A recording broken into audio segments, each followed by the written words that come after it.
от Близкия изток. Връщаме се у нас към водещата тема, която вчера стана водеща, веднага след като видяхме, че се отвежда за разпит кмета на Кърджали Ерол Мюмюн. Първоначално даже думичката арест циркулираше, че може би е и арестуван. Ето го момента, в който той влиза в дирекцията на полицията. Сега повода, доколкото разбираме, са една или две обществени поръчки, съмнения за злоупотреби, за нарушения, за милиони. Това са особено големи размери по смисъла на закона. 3 часа по-късно той беше освободен. Пеевски довлече цялата парламентарна група. Имаше не на страха, насилие, ужас, кошмар. Бяха изкарани хора от апарата на Пеевски в Пак беше Кърджали. извадена и етническата карта от тестето, както винаги се прави. В студиото е Гюнер Тахир, той е председател на Националното движение за права и свободи, един от основателите на ДПС на времето. Здравейте, добре дошъл. Преди разговора с вас дадохте много любопитно интервю вчера пред Националното радио. Очаквате да има още разпити. Името на Радослав Ревански, кмета на Белица, специално отбелязахте. След малко към разговора с вас, най-напред да включим нашия кореспондент Димитър Иванов в Кърджали с информация за това, което се случи вчера, какво се очаква сега и какво разбрахме в крайна сметка. Този разпит е бил заради коя от двете обществени поръчки, които се коментират, за приют за бездомни животни или за младежки център, или и за двете. Или има и други. Или за трета, или и за двете, или за повече. Добро утро, Митко. Добро утро. Добро утро от общината в Кърджали, където започна да се развива тази сага вчера малко след 10 часа. Всъщност все още официална информация за това, кои точно обществени поръчки се проверяват, няма. Неофициалната, която разбрахме, е, че става въпрос за две обществени поръчки, но основната е тази за приюта за бездомни животни край Кърджали, край село Седловина, който между другото е много мащабен проект. Действително стойността на обществената поръчка е 5 милиона 385 хиляди лева без ДДС, над 6 милиона с ДДС. Тя е възложена в края на 24-та година със срок на изпълнение малко повече от година и половина, т.е. очаква се, би трябвало по това лято да бъде завършен. Какво точно се случва обаче в това разследване, никой не казва, нито от полицията, нито самия кмет Ерол Мюмюн, с когото разговаряхме вчера. Той заяви, между другото, на излизане от полицията, че става въпрос за две обществени поръчки. Гадаем обаче коя е втората. За тази за приюта за бездомни животни имаме потвърждение. Той трябва да бъде с 11 сгради. От това, което видяхме вчера, там има доста изградени неща, но има и забавяне. Това, което обаче заяви вътрешния министър вчера, е, че всъщност се проверява основно дали е имало въздействие върху изпълнители по тази обществена поръчка. Там е кандидатствала само една фирма, която я е изпечелила. Иначе как се разви хронологията вчера? Малко след 10 часа в сградата на общината зад мен влизат униформени, които връчват призовка на кмета Ерол Мюмюн да се яви в полицията. Това, което той каза, е, че в призовката е пишело да се яви в 10 часа, т.е. малко по-рано, отколкото тя му е била връчена. Между другото, сградата на полицията се намира само на около 100 метра в страни от сградата на общината. Той е бил придружен от униформените, което всъщност стана повод първоначално да излезе информация, че е задържан. Не е бил задържан, а бил е разпитван. Малко преди 1 часа излезе той от сградата, където междувременно се бяха събрали доста привърженици на ДПС, почти цялата парламентарна група. Малко по-късно стана и цялата. Ерол Мюмюн заяви, че това, което се случва в Кърджали, според него е полицейски произвол. Както казахте и вие, беше намесена и етническата карта, като се заяви, че не може това да се случва в разгара на празника Курбан Байрам. Дойде и Делян Пеевски, който заяви, че ДПС няма да приеме офертата на страха. Цитирам, не на страха, цитата, който всички чухме вчера. Ето още от това, което се случи. Мисля, че не е редно 8 полицаи да дойдат и да те предружат, да кажем, до полицейското управление. Има някой, който е знаел, че той е отведен и има видеозапис как той влиза в сградата на областна дирекция на полицията. Това показва, че това е планувано. Това показва, че това е полицейски и политически тормоз. Ерол Мюмюн е кмет на община Кърджали и е заместник-председател на Движението за права и свободи. Ерол Мюмюн не е издърван престъпник в България. Не се укрива от никой. Става въпрос за две поръчки. Цялата информация е публична и е качена в публичния регистър ЦАИС на Агенцията за обществени поръчки. Огромен скандал, полицейско насилие на празника на Курбан бе на това да го причинат на мюсюлманите. Това е полицейско насилие, полицейски произвол. Ще сезираме всички компетентни органи, ще сезираме всички партньори европейски за това, което се случи. Срам за депутата от Кърджали Демерджиев. Не на страха. Не на страха, казах им го много отдавна. Няма да се случи. Надявам се премиера Радев да реагира веднага и да разбере какво се е случило, защото министъра му мина всякакви граници. Касае се за съмнение за извършено длъжностно престъпление по повод на обществена поръчка. Стойността на обществената поръчка е значителна. Над 5 милиона е поръчката. Както казах, съмненията са, че е въздействано при избор на изпълнител, както и че не всички работи от тези, които са актувани и заплатени, се извършили. Извършват се процесуални действия. Част от тях е отвеждането за разпит на кмета. Ако кмета на община Кърджали не е извършил престъпление или някакво правонарушение, няма никакво основание да се притеснява. Има там един заместник окръжен прокурор, който се казва Дафин Каменов. Този човек веднъж осуети такива действия, подавайки отвод. Сега има данни, че този човек отново се е намесил и се е опитал да осуети въпросните действия. Апелирам към изпълняващия функциите главен прокурор, апелирам към Висшия съдебен съвет, ще внесат цялата информация, но да се вземат мерки. Казахте, че други процесуални действия има в Кърджали. За кого и за какво става въпрос? Касае се за бивш областен управител, предприети са действия, що годе аналогични. Обвиниха ви обаче от ДПС в репресия, полицейска репресия и още нещо. Очаквате ли прокуратурата да продължи да работи по тези случаи след действията на полицията? Очаквам прокуратурата да продължи да работи. Ще направя всичко възможно да сезирам и да сигнализирам, ако има някакви отклонения в работата на прокуратурата или опити да бъде избегната работа по тези случаи. Да, продължаваме с господин Тахир. Да, един от основателите на ДПС. В един момент бяхте и заместник-председател, сега е председател на Национално движение за права и свободи. През годините следите всички процеси. Свидетели бяхме и ние на този морален разпад в крайна сметка между особиците и между Доган и Пеевски, как Пеевски премина и през Доган. Като че ли по-важният въпрос е дали мюсюлманите третират и този разпит, и някакви последващи действия, ако предстоят като атака срещу вярата, срещу мюсюлманската общност? Аз не случайно, по време на празник? Не случайно вчера си позволих лукса да напиша един текст в социалните медии, където казах, тогава дайте да изключим всички религиозни празници в християнската религия, в мюсюлманската религия, в юдеизма и така нататък. То няма да остане ден в календара през годината, когато някой може да направи нещо основателно, нали, да приложи закона, защото всеки ще бъде, нали, в някакъв празник. Така че това не е сериозно, първо. Второ. Мюсюлманите чувстват ли това като абсолютно не го чувстват така. Доказателство за това нещо, например, е, че вчера пред областна дирекция на МВР в Кърджали се събраха 30-40, хайде да кажем 50 човека. Кои бяха те? Самата замшефка на Народното събрание Етен Сабрил обяви, че това е апарата на ДПС. Ама извинявайте, всяка партия да може да събира апарата дори по-голям. И кое тук е по-интересното? Спомняте ли си, преди да стане официално председател на ДПС, преди около 2 години и половина, на Тюркян Чешма, въпросният сегашен председател на ДПС Делян Пеевски обяви, че той ще възобнови отново процеса за виновните по възродителния процес, след което се активизира главна прокуратура. Ако се спомните, 2 години по-късно, аз не съм разбрал нещо да е ставало. Не случайно това го казвам, защото аз като кмет на община Самуил Разградско съм съдействал на военна прокуратура в Варна. Водил съм над 30 човека свидетели, които са давали показания и това беше в далечната 91-92 година.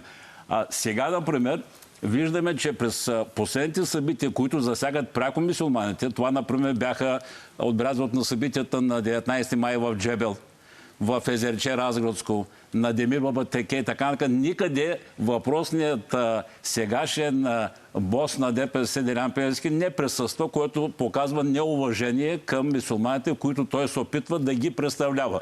Кога го виждаме в Кърджали?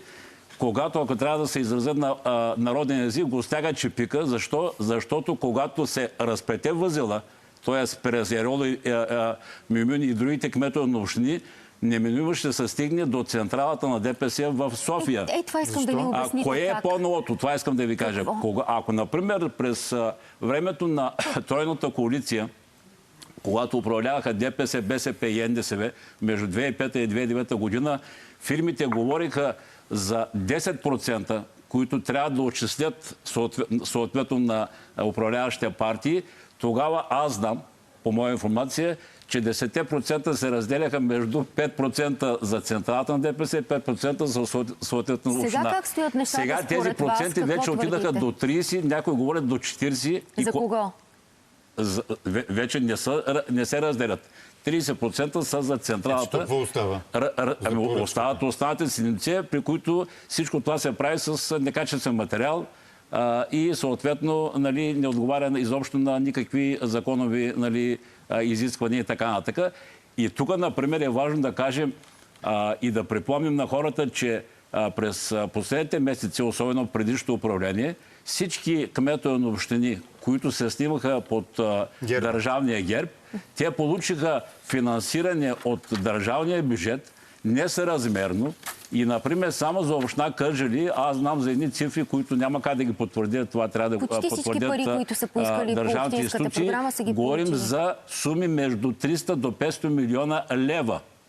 За какво? Допълнителни? Това са пари, които са насочени за определени проекти, обаче за сметка на други общини в страната.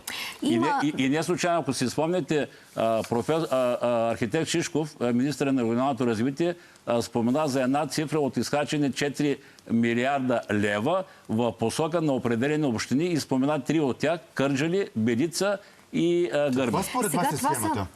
Схемата е следната. Значи, насочват се парите от държавния бюджет към определени общини, но тези поръчки идват заедно с изпълнителя. Знае се коя ще е фирмата, а обществената поръчка и всичко това, за което говорят... А кой определя коя да е фирмата? Кой го решава това? В случая го определя Делян Пеевски. Той праща и фирмата, е изпълнител. За това ли случай има една фирма? Аз мисля, че е за това, защото едва ли в България има само една фирма, която може да изпълни поръчка за кучешки приют. Защото не смятам, че там има някакви сложни упражнения. Какво знаете за този тип? Защото го казвате така доста смело. Това е практика с много случаи, за които сте чували и знаете. И обяснете как се случва това на практика. Ще ви дам един пример. Човека, за който неофициално се знае, че е ковчежника на ДПС на от начало, има предвид кмета на община Белица Радослав Ревански. Аз знам от хора, които са от самото ново начало, че този човек, само за последния мандат, откакто се подвизава като дясна ръка на Пеевски, на него само очилата му струват 60 хиляди лева. Прякора му е ради Ролекса. Има колекция от скъпи часовници. Питам се, колко е заплата на един кмет на община? И защо този кмет... няма да излязат приходи, разход, няма как. ако се направи... Не е случайно, както знаете, ППДБ внесаха в Народно събрание искане за временна анкетна комисия за установяване на разликата в обявените приходи на Делян Пеевски пред комисията, където трябва да се декларират имущество и съответно това, което реално от фирми се оказва. Не беше прието. Така, и питам още нещо. След като си кмет на община Белица, защо офисът ти е в един 5-звезден софийски хотел? Обяснете, за да ви разберем. Ще ви обясня. Значи той там приема хора от бизнеса, но само за поръчки, които преди бяха за над 50 милиона лева, сега вече е 25 милиона евро. Тоест, по такива цифри той не провежда разговори. Сега в новата среда, ако тези схеми, за които вие говорите, са факт, те могат ли да продължат да съществуват или за да съществуват те е необходимо и централната власт да е на страната на схемата? Сега нали виждаме, че през последните няколко седмици, откакто тръгна работа на 52-то Народно събрание, Бойко Борисов и Делян Пеевски са като ученички на първия ред в Народно събрание. Много са хрисими, много са примерни, а преди раздаваха и правосъдие, така. И аз тук искам да вметна нещо. Сега пищят, че това е станало на втория ден от Курбан Байрама. Аз тогава задавам следния въпрос. След като по разпореждане на Пеевски, избрания законно, още на първия тур, с почти 52% от гласовете на избирателите в община Омуртаг, област Търговище, избран от коалиция НДПС-СДС, беше арестуван заедно с баща му, Бяха в ареста 8 месеца, без никакви доказателства и съответно никой за нищо не ги осъдил. Каква беше целта? Да се отстрани кмета от НДПС и сега в момента при извънредните избори, предсрочни, дойде представителя на ДПС новото начало. Но това не е единствен случай. Аз не случайно припомних вчера, че ние имахме случай, когато в община Момчилград в края на 2004 година беше убит нашия общински председател Ахмед Хайрула. И какво се оказа накрая? 17 годишен младеж от Момчилград, който беше набеден, лежа около 2 години в затвора и беше пуснат. Нещо друго ли се скри? Ами защото аз, например, съм го предупреждавал покойния Ахмед Хайрула да не ходи постоянно с едни папки под мишница, защото той разкриваше злоупотреби и постоянно информираше прокуратурата, МВР и така нататък, и това му изяде главата. Според вас е убит? Естествено, че е убит. От кого? Абсолютно съм сигурен от среди от Движението за права и свободи. А този, който се е появил и след 2 години е освободен Да, 17 годишен младеж, той беше набеден и пое вината. Кажете повече, понеже споменахте ролекси. Да, темата за финансовото благосъстояние на определена групичка, ако тя е разполагала с чадър в цялата правосъдна система, ако разполагаше в един момент с репресивния апарат, за да удра опонентите си, тези, които разкриват техните злоупотреби, според вас това доказуемо ли е към днешна дата? Като казвате рамки за очила за 60 000 или колекция от ролекси, можете ли да бъдете по-конкретен? Ако се направи такава проверка, било той от новата антикорупционна комисия, тя може ли да разплете наистина? Може, защото тези бизнесмени... При кого има несъответствие между тези бизнесмени, които са ми споделяли на мене, защо да не го споделят в комисия и пред държавни институции, ако са сигурни, че този възел ще се разплете? А те какво са споделяли пред вас? Че са им искали пари? Именно това, че Радослав Ревански ги привиква, когато става въпрос за схеми, за обществени поръчки, които са на стойност на времето. Кой, например, и за какви поръчки? Да дадем пример, защото това са огромни суми, които споменавате, договарени в този хотел. Огромни суми са, да. Огромни суми.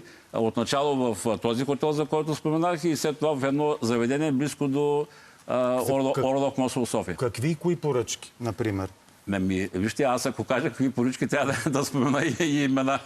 Няма как, тъй като не съм упълномощен. Става въпрос за такива поръчки, за които в момента говорим, но само, че на много по-висока стойност. Ама за пътища ли са? За какво са? За всичко. За всичко, което се изпълнява в съответните региони.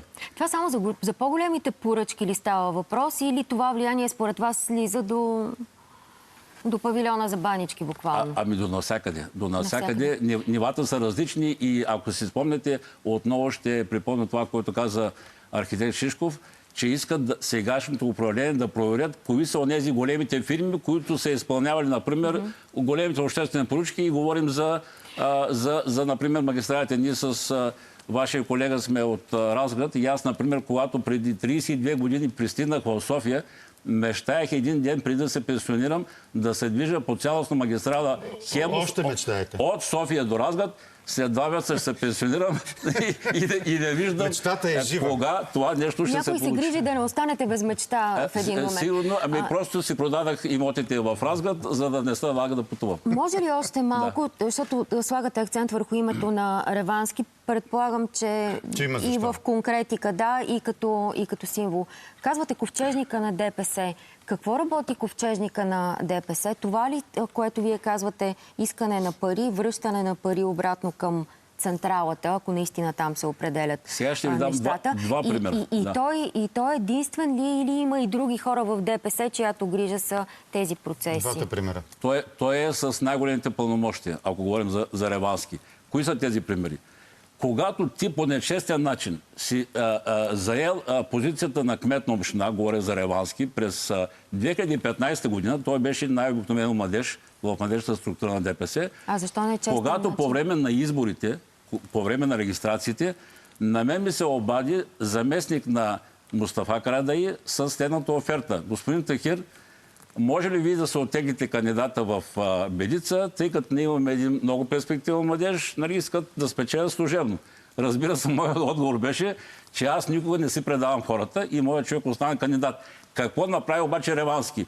Ревански направи така, че да заплашат нашия пълномощник, по някакъв начин да го обезвредят, той да не може да регистрира. И аз се наложи да изпратя областния си председател, който е от Рибново, община Гримен, той да отиде да направи регистрацията, за да може да се явим на избори. И се явихме, да, загубихме, обаче имахме спечелени мандати за общински съветници. Тоест Ревански е такъв по природа. Тази саморазправа с опонента от тогава датира. Но какъв друг пример? Това ли е пример, който иска нещо друго? И в същото време, както Пеевски, така и той говорят, нали, че са радетели на правата и свободите на турците, на мюсюлманите, на помаците и така нататък. А в същото време всеки в община Белица и не само там знае, че баща му и дядо му са активно участници в възродителния процес. Тоест са помагали на тогавашната комунистическа власт при смяната на имената. От кога се появиха тези хора, такива радетели? Очаквате ли да бъде разследван Пеевски? Защото споменахте възел в началото, да бъде разсечен този възел. Ако той наистина стига до най-високите нива на ДПС, очаквате ли най-накрая разследвания срещу Делян Пеевски? Аз лично така познавам бегло вътрешния министър Иван Демерджиев и му имам доверие. И на него съм му казвал, че го харесвам като вътрешен министър, когато беше в служебни кабинети. Ако наистина сегашната власт е последователна и тръгне от най-ниското ниво, може да стигне до най-високото.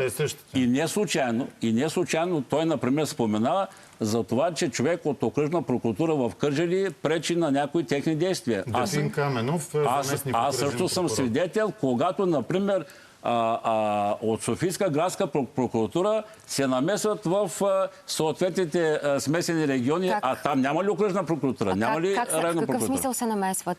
Ами, когато трябва да се отстрани някой кмет, който не е изгоден, нали, те го отстраняваха чрез комисията КОМПИ, КПКОМПИ и съответно Софийска градска прокуратура. Виждахме как се случва. Да. Кажете на финала, краткото, понеже е голяма тема, произхода на средствата на Пеевски, разследване за самия него, това несъответствие, което и вие припомнихте, между изплатен дивиденд от фирмите и 100 милиона, които той е написал, че е получил, пък фирмите не са го отчели. Ефективно разследване там за забогатяването, мислите ли, че е възможно или следите не са оставени? Понеже той е посочен като корумпиран от Съединените щати и от Великобритания. От нито една друга българска институция това не е направено. Вижте, аз знам със сигурност и то от главна прокуратура, че има дела, които винаги могат да се възобновят. Тоест всичко, което е скрито, покрито по времето на предишния изпълняващ функциите на главен прокурор, може да се възобнови. Много е важно... Следите и данните съществуват според вас? Да. За доказване така са ми казали от най-високо ниво. Да. Така че, когато се избере наистина действащ главен прокурор, а не изпълняващ длъжността, мисля, че ще дойде и този момент. Прогноза на Гюнер Тахир в нашото студио. Благодарим ви. Път за новините сега.